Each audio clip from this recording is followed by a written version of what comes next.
Görsel İşitsel Teknoloji kanalından herkese merhabalar. Elektronik öğreniyorum serimize uzaktan kumandalarla devam ediyoruz. Uzaktan kumandalar arada herhangi bir kablo bağlantısı olmadan iki cihazın birbiriyle haberleşmesi işidir. Uzaktan kumandalar hayatımıza girdikten sonra artık işimizi bir hayli kolaylaştırdı. Uzaktan kumandaların haberleşmesi çok basit anlamda değerlendirilebileceği gibi çok geniş bir konu olarak da değerlendirilebilir. Uzaktan kumandalar günümüz teknolojilerindeki sisteme benzer bir yapıda çalışmaktadır. Uzaktan kumandaların çalışma mantığını kavradıktan sonra günümüz teknolojileri hakkında da bilgi sahibi olmuş olacağız. Şimdi hazırsanız videomuza geçelim. Uzaktan kumandaların çalışma mantığını anlayalım.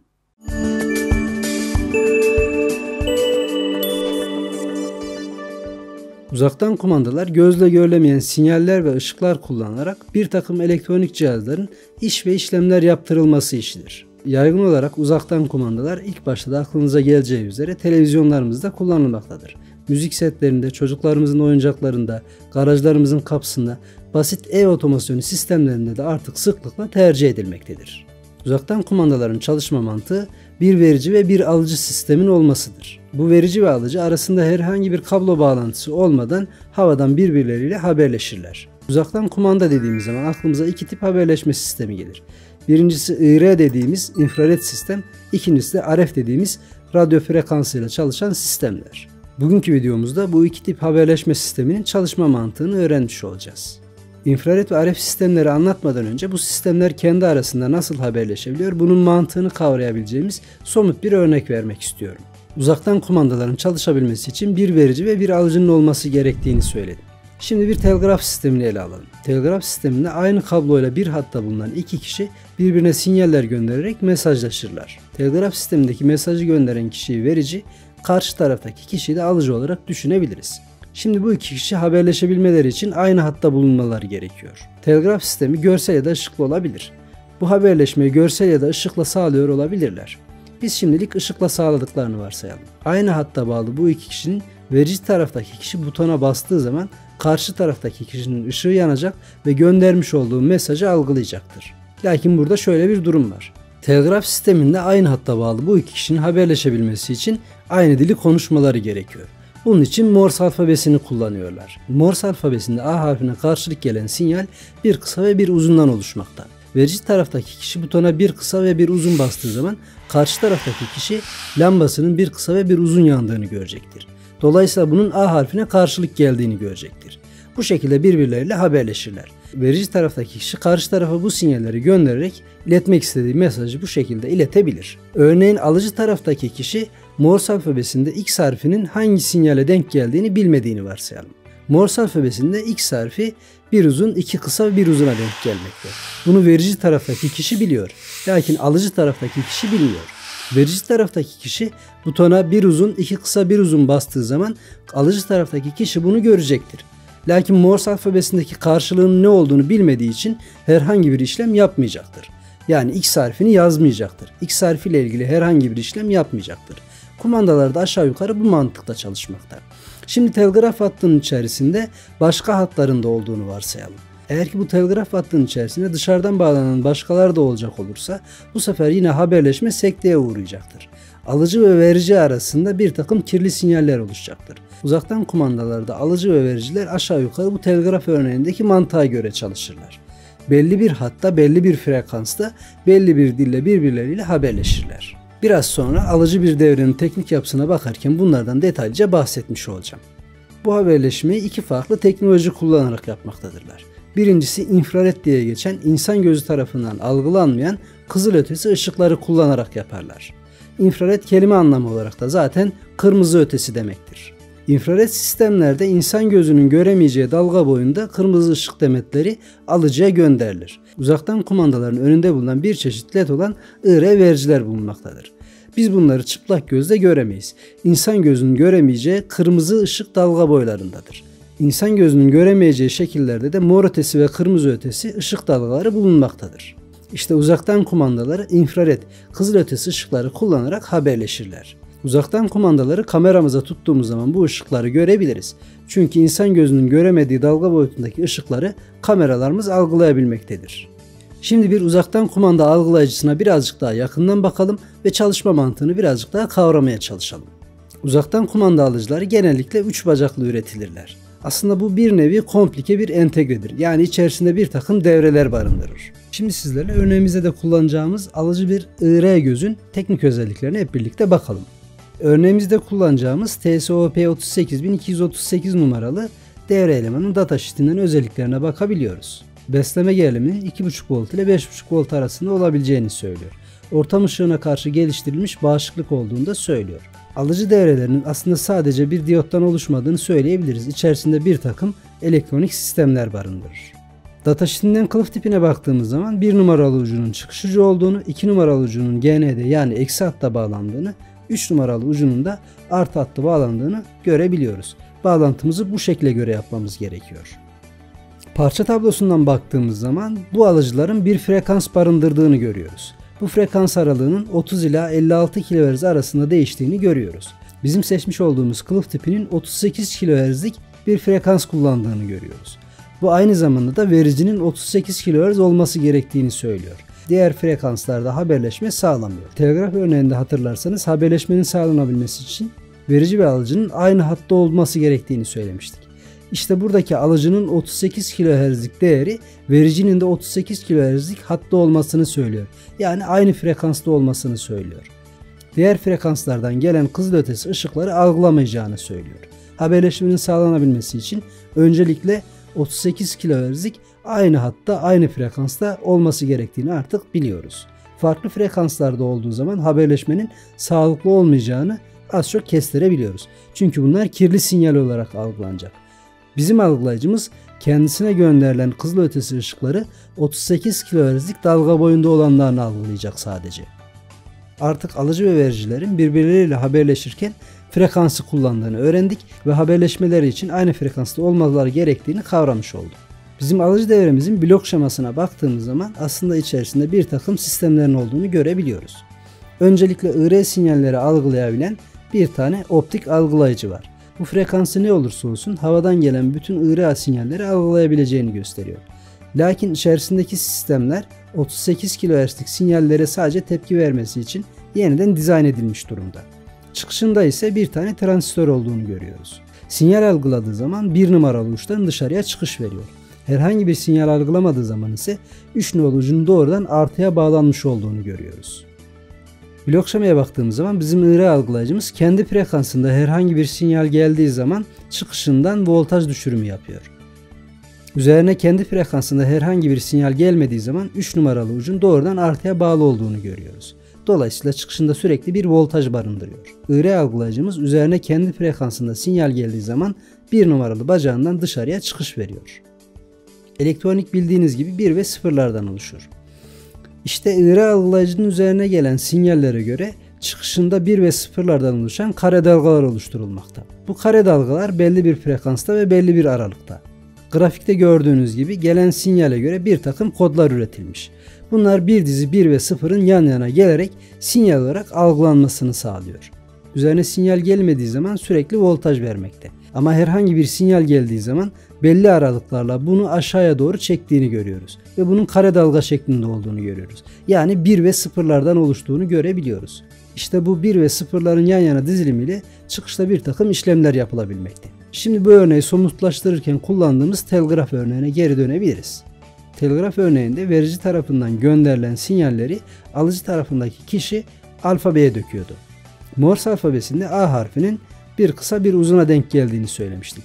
Bir kısa ve bir uzun sinyal gönderildiği zaman alıcı bunu algılıyor ve ekrana A harfini yazdırıyor. İşte tıpkı alıcı sinyalleri de bu şekilde çalışıyor. Alıcı devreye baktığımız zaman vericiden gelen 1 ve 0'lara göre çıkışında ona göre bir işlem yapabiliyoruz.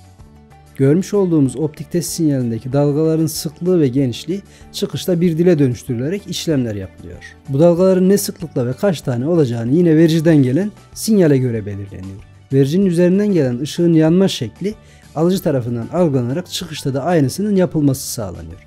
Dolayısıyla bizim vericiye öğrettiğimiz işler alıcıya da aynı şekilde aktarılarak kumanda edilmesi sağlanıyor. IR sistemlerde verici ve alıcı birbirini görmek zorunda. Çünkü ışığın karşı tarafa parazitsiz bir şekilde arada herhangi bir şey olmadan sekteye uğramadan iletilmesi gerekir. IR sistemlerde ışığın karşı tarafa iletilirken arada ışığı geçirmeyen bir cisim olduğu zaman kumanda edilmesi söz konusu değildir. Dolayısıyla biz televizyonlarımıza bir komut vereceğimiz zaman kumandayı televizyonumuzun göreceği şekilde kaldırır ve ona göre tutarız. Bu şekilde televizyonumuza gönderdiğimiz IR sinyaller alıcı tarafından algılanır ve basmış olduğumuz tuşun koduna göre iş ve işlemler yapılır. Örneğin televizyonumuzun sesini açacağız. Daha önceden bu hem vericiye hem de alıcıya öğretilmesi gerekir. Ses açmanın ne kadarlık bir dalgada ve ne kadarlık bir tekrarla gideceğini vericiye öğretiyoruz. Ve aynı şeyi alıcıya da öğretiyoruz. Biz kumandamızdan ses açma tuşuna bastığımız zaman bu ışığın yanma şiddeti dalgalar şeklinde karşı tarafa iletiliyor. Vericiden gelen bu yanıp sönmelere göre alıcı bunu algılayarak sesi açması gerektiğini anlıyor. Eğer verici ve alıcıyla daha önceden aralarında herhangi bir dil anlaşılmamışsa anlaşma sağlanmıyor. Örneğin farklı markalardaki televizyon kumandaları birbirine uyum sağlamamaktadır. Samsung markasına ait bir televizyon kumandasını LG markasında kullanamamaktayız. Üzerlerinde IR alıcı ve verici olmasına rağmen herhangi bir iş ve işlem yapmamaktadır. Çünkü daha önceden verici ve alıcı üzerinde ortak bir dil anlaşılmamıştır. Bazı televizyon kumandaları farklı markalarda da işler yapmaktadır.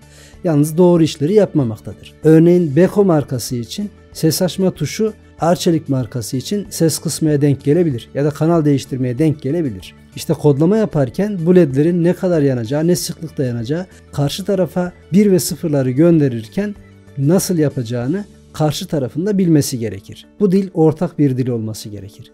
O yüzden farklı markaların kumandalarının birbirini çalıştırmamasındaki sebep de budur. Universal kumanda diye geçen kumandalarda da mantık aynı şekilde çalışmaktadır. Siz universal kumandalar hangi markayı kullanacaksanız ona göre programlamanız gerekir. Öğrenebilen kumandalardaki mantık da aşağı yukarı böyledir. Siz daha önceden var olan dili kumandanın içerisine öğretirsiniz. Ondan sonra o kumandayı o televizyonda kullanabilirsiniz. Örneğin cep telefonlarımızı uzaktan kumandaya çevirebiliriz.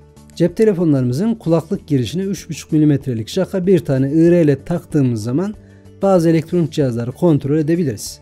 Bunu yapabilmemiz için bir yazılım indirmemiz gerekir. Çünkü IR sinyalleri gönderebilecek bir dil üretecek koda ihtiyacımız vardır. Cep telefonumuzun kulaklık girişine IR vericiyi taktıktan sonra bir programa ihtiyacımız var. Hangi marka televizyonu kontrol edeceksek bunun kod diline ihtiyacımız var. Yazılım indirdikten sonra artık cep telefonumuzu uzaktan kumanda olarak kullanabiliriz. Çünkü bizim ihtiyacımız olan verici ve bir kod diliydi. Uzaktan kumandalarda işte aynen bu mantıkla çalışıyor. IR verici ve alıcı hepsinde aynı iken kodlama dilini daha gerisinden çalıştırmamız gerekir. Yani bu verici üzerindeki ışığın yanma hızı ve süresi karşı tarafa bir dil olarak aktarılır. Alıcı taraf vericiden gelen yanıp sönmeleri algıladığı zaman buna göre iş ve işlemler yapabilir. Şimdi bir osiloskop üzerinden verici ve alıcının nasıl bir sinyal gönderdiğini simüle ederek öğrenmeye çalışalım. Tinkercad uygulaması üzerinden bir kumanda devresi kurduk ve devremize bir osiloskop bağladık. Buradan kumandanın tuşlarına bastığımız zaman algılayıcı sinyalleri algılıyor. Gördüğünüz gibi kare dalga üretmeye başlıyor. Herhangi bir tuşa basmadığımız zaman sabit bir voltaj çıkışı verirken tuşlardan birisine bastığımız zaman belli aralıklarla artık kare dalgalar üretiyor. İşte bizim tuşlarımızdan gelen kodlar kare dalgaların ne sıklıkta olacağı ve ne genişlikte olacağını belirliyor. Bu genişlik ve sıklığa göre kumanda sistemi kurulmuş oluyor. Osiloskop üzerinden gördüğünüz gibi 4 tuşuna bastığımız zaman farklı bir kare dalga oluşturuluyor. 7 tuşuna bastığımız zaman ise yine farklı bir kare dalga oluşturuluyor. İşte bu 1 ve 0'lar oluşarak karşı taraf hangi tuşa basıldığını bu şekilde algılayabiliyor. Şimdi breadboard'umuza bir devre kuralım. Sesli ve ışıklı olarak uzaktan kumandamızdan gelen sinyalleri test edelim. Bunun için elimde bir tane IR alıcı var. 3 bacağı bulunduğunu söylemiştik. Bunun bir bacağı besleme, bir bacağı eksi, bir bacağı da sinyal çıkış ucuydu. Şimdi örnek şemada gördüğünüz gibi breadboard'umun üzerine sistemi kuruyorum. Bunun için ihtiyacımız olan bir tane IR algılayıcı, bir tane led, bir tane transistör, bir tane buzzer ve dirençler var. Şimdi devre aşamasında olduğu gibi breadboard'umun üzerine kurulumu gerçekleştiriyorum.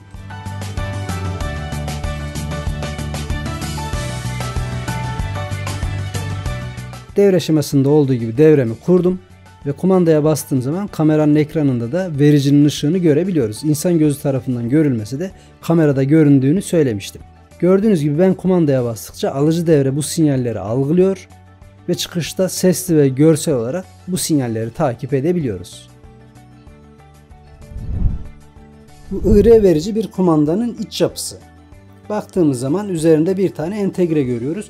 Bu entegre hangi tuşa basılmışsa ona göre buradaki IR vericiye ışık sinyali göndermesini sağlıyor. Karşı tarafta da bu entegreden gelen habere göre, daha doğrusu sinyal sayısına göre, ışığın yanma sönme sayısına göre ne iş yaptığını algılamasını söylüyor. Kumandanın üzerinde bir tane kristal görüyoruz. Bu kristal vericinin hangi frekansta ışık göndereceğini belirlemesini sağlıyor. Eğer kristal olmamış olsaydı vericimiz doğrudan IR ışıkları gönderiyor olacaktı. Lakin haberleşebilmesi için hangi frekansta olduğunu söylememiş olacaktı. Dolayısıyla belli bir frekansta gönderilmeyen IR ışıklar karşı taraftaki algılayıcının frekansında değilse algılanmayacaktır. Kirli sinyal olarak algılanacaktır. Uzaktan kumandalar içerisinde haberleşme yapabilen RF teknolojiler, yani radyo frekanslarını kullanarak yine uzaktan kumandaları kullanabiliyoruz. RF sistemler radyo frekansı ile gerçekleşen elektromanyetik dalgaların oluşmasıyla sağlanır. İnfrared dalgalarla kıyaslandığı zaman daha uzak mesafelere iletilebilmektedir. RF ile haberleşen kumandalar yaklaşık 30 metreye kadar stabil olarak çalışabilmektedirler. Tıpkı infraredlerde olduğu gibi çalışma frekans aralıkları bulunur. Bunlar genellikle megahertz seviyesindedir. 30 ila 33 megahertz'lik seviyeleri RF'lerde görebilmekteyiz. İnfraredlerde kilohertz seviyesindeyken RF'lerde megahertz seviyesindedir.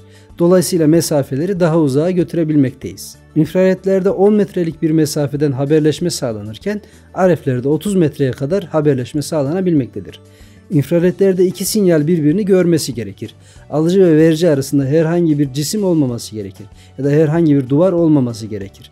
Alıcı ile verici arasında herhangi bir nesne olduğu zaman haberleşme sağlanması çok güçtür. Lakin RF'lerde alıcı ve verici arasında mesafenin olması ya da herhangi bir nesnenin olması haberleşmeye engel teşkil etmez. İki duvar arasından RF olarak haberleşme sağlanabilir. RF sistemler genellikle 315 MHz ya da 433 MHz'lik yasal sınırı kullanırlar. En çok kullanılan 315 ve 433 MHz'lerdir. RF sistemlerde de IR sistemlerde olduğu gibi bir verici ve bir alıcı bulunur. Yine aynı kanalda çalışabilmeleri için belirli bir frekansta olmaları gerekir. Şu an görselde görmüş olduğunuz RF verici ve alıcısı 433 MHz'lik frekansı kullanmaktadır. Tıpkı IR sistemlerde olduğu gibi bunların da yine dalga boyları değiştirilerek birbirleriyle haberleşmesi sağlanır. Dalga boyunun içerisindeki sıklığa göre karşı taraftaki alıcı çıkışını buna göre ayarlar. RF sistemler garaj kumandaları, perdelerin açılıp kapanması gibi ev otomasyonlarında sıklıkla tercih edilmektedir. Arada engel olduğu zaman çalışabilmeleri ise en büyük avantajlar arasında görülebilir. Piyasada en çok bulunan RF sistemler 4 kanallı kumanda sistemleridir. Bunlarla 4 işlemi aynı anda yaptırabilirsiniz. Şu an görmüş olduğunuz bu sistem bir verici ve bir alıcıdan oluşmakta. RF alıcı sistem. Bu 4 kanallı bir RF alıcıdır. Bu 4 kanallı RF alıcının üzerinde 6 tane bacağı bulunmaktadır. Bu bacaklardan bir tanesi besleme ucu, bir tanesi eksi ucu, diğerleri de çıkış ucudur. Ve hemen karşısında 4 kanallı vericiyi görmekteyiz. 4 kanallı verici 23A 12 voltluk bir pille çalışmakta. Üzerinde bir tane kodlayıcı entegre bulunmakta ve RF sinyal verebileceği bir kristal bulunmakta. Biz kumandadan herhangi bir tuşa bastığımız zaman kodlayıcı entegre hangi tuşa basıldığını algılıyor ve karşı tarafta yine bunun karşılığı olan bir entegre bulunuyor. İkisinde de aynı dili barındıran, hangi tuşa basıldığını kodlayan ve yine karşı tarafta hangi tuşa basıldığını algılayan bir entegre bulunuyor. Dolayısıyla da biz hangi tuşa basmışsak kodlayıcı bunu çözerek o çıkışı aktif ve pasif ediyor. Alıcı devre üzerinde 6 tane bacağı bulunuyor. Artı voltaj, eksi voltaj ve 4 tane de çıkış ucu. Biz bu çıkış ucuna kontrol edeceğimiz devre elemanını bağlayarak kontrol edebiliyoruz. Örneğin bu çıkışlara bir tane röle bağlayarak açma kapama yaptırabiliyoruz. RF sistemlerle ilgili ilerleyen derslerimizde örnek videolar çekeceğim için RF sistemlerini şimdilik burada bitiriyorum. Bugün sizlerle kablosuz haberleşmenin temeli sayılabilecek 2 tane tekniği öğrenmiş olduk. Özellikle uzaktan kumandalarda sıklıkla tercih edilen infrared IR diye geçen kızılötesi sistemin çalışma mantığını kavradık. Aynı zamanda RF diye geçen radyo frekanslarıyla da uzaktan kumandaların nasıl çalıştığını örneklendirmiş olduk. Videoyu faydalı bulduysanız beğenmeyi ve kanalıma abone olmayı unutmayın. Bir sonraki videomda görüşmek üzere, hoşça kalın.